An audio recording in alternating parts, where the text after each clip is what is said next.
Sinasagot ba ng Diyos ang panalangin ng makasalanan o hindi mananampalataya? Sasagutin namin ang tanong na ito sa bidyong ito. Marami ka pang matututunan sa aming website na gotquestions.org Tagalog. Idineklara sa Juan 9:31, nalalaman naming hindi pinakikinggan ng Diyos ang mga makasalanan. Datapwat kung ang sino mang tao'y maging mananamba sa Diyos at ginagawa ang kanyang kalooban, siya ay pinakikinggan niya. Dahil sa talatang ito, may ilang naniniwala na hindi pinakikinggan o sinasagot ng Diyos ang panalangin ng mga hindi mananampalataya. Ngunit ang konteksto ng Juan 9:31 ay tungkol sa paggawa ng Diyos ng himala, hindi tungkol sa panalangin. Sinasabi sa Juan 5:14-15 na ang Diyos ay tumutugon sa panalangin kung ang panalangin ay ayon sa kanyang kalooban. Ang prinsipyong ito ay maaaring ilapat sa mga hindi mananampalataya. Kung ang isang hindi mananampalataya ay humingi ng isang bagay ayon sa kalooban ng Diyos, walang makahadlang sa Diyos upang hindi ipagkaloob ang panalangin iyon ng isang hindi mananampalataya na ayon sa kanyang kalooban.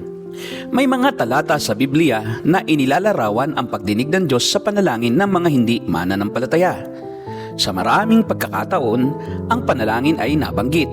Sa isa o dalawa, ang Diyos ay tumugon sa panagoy ng puso, bagamat hindi sinabi kung ang dalangin ay ipinahayag ng direkta sa Diyos. Sa ibang mga halimbawa, ang panalangin ay may kasamang pagsisisi.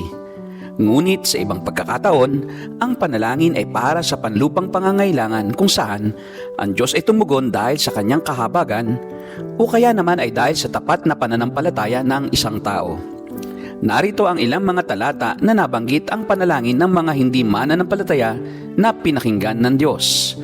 Ang mga mamamayan ng Nineve ay nanalangin na huwag silang gunawin ng Diyos, bagamat hindi sila mananampalataya.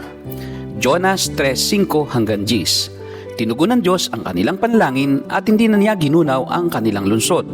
Hiniling ni Hagar na ingatan ng Diyos ang kanyang anak na si Ismael. Genesis 21:14-15. Hindi lamang iningatan ng Diyos si Ismael, pinagpala pa niya ito ng higit sa kanyang inaasahan. Sa unang hari 17:29, si Akab ay nag-ayuno at nanalangin dahil sa masamang propesiya ni Elias sa kanyang angkan. Tinugon siya ng Diyos at hindi na ipinahintulot ng Diyos ang kalamidad sa kanyang angkan sa kanyang kapanahunan. Ang babaeng hintil mula sa Tiro at Sidon ay nanalangin kay Jesus upang palayasin niya ang demonyo sa kanyang anak. Marcos 7:24-30. At pinalayas ni Jesus ang demonyo mula sa kanyang anak. Sa Aklat ng Mga Gawa, Kabanata 10, ipinadala ng Diyos si Apostol Pedro kay Cornelio, isang senturyon ng mga sundalong Romano, dahil sa ito ay taong matuwid. Sinabi sa Gawa 10:2 na si Cornelio ay nananalangin sa Diyos sa tuwina. May mga pangako ang Diyos sa Biblia para sa lahat ng tao, ligtas man o hindi. Gaya halimbawa ng Jeremias 29:13, at inyong hahanapin ako at masusumpungan ako, pagka inyong sisiyasatin ako ng inyong buong puso. Ito ang nangyari kay Cornelio sa Gawa 10:1-6. Ngunit maraming mga pangako ng Diyos na ayon sa konteksto ay para lamang sa mga Kristiyano. Dahil tinanggap ng mga Kristiyano si Jesus bilang kanilang tagapagligtas, sila ay sinasabihan na huwag mahihiyang lumapit sa trono ng biyaya ng Diyos upang makasumpong ng tulong sa oras ng pangangailangan. Hebreo 4:14-16. Tayo ay sinasabihan na humingi ng kahit anong maibigan ayon sa kanyang kalooban at tayo ay kanyang didinggin.